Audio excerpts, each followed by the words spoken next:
Stunt சீக்வன்ஸில் ஸ்டைலுக்கு மாசுக்காக use பண்ணப்பட்டிருக்கும் ஆக்ஸாக இருக்கட்டும், காயினாக இருக்கட்டும், துப்பாக்கியாக இருக்கட்டும், பிஸ்டல் கன்னு ரெண்டுமே யூஸ் பண்ணியிருக்காங்க. எல்லாமே வந்து அல்டிமேட்டாக இருக்குது. It is going to be a property round for Vijay. Next dialogue டெலிவரிலாம் கலக்கியிருக்காப்ல. விளையாடலாமான்றதே சின்ன வார்த்தை தான், அதுக்குள்ளேயே சின்ன சின்ன எக்ஸ்பிரஷன்ஸ்லாம் வச்சிருக்காரு. வசூல் மன்னனான்னு கேட்கும்போது யாருக்கெல்லாம் அப்படி செலுத்துச்சு. இதில் ரிப்ளை வேறு மிஸ்டர் எடிட்டர் கலக்கி கரெக்டாக அந்த இடத்துல வந்து அப்படி தான் சொல்லியிருக்காங்க அப்படின்ற ரிப்ளையை இளைய தளபதி சொல்லும்போது ஆஹா செம்மையாக இருக்குது.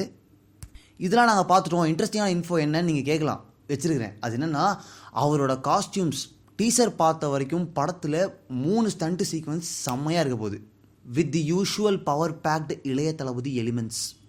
அது என்ன கடைசியில் ஒரு டைலாக் வச்சுருக்கிறீங்க, எப்போ அதுன்னு சொல்லுமான்னு சொல்லியே ஆகணும். ரைட்டு, இதெல்லாம் விடுங்க. பைரவா டீசர் பார்த்த உடனே உங்களுக்கு என்ன விஷயங்கள்லாம் ரொம்ப பிடிச்சிருந்தது? ஃபஸ்ட்டு அப்படியே ஒரு அழகான குழந்தை முகத்தை காமிச்சாங்களே அதுவா, இல்லை அப்படி காயினை ஹேண்டில் பண்ணுற விதமாக, இல்லை என்ன உங்களுக்கு பிடிச்சிருந்தது அப்படின்றத டக்குன்னு கமெண்ட்டில் சொல்லுங்கள்.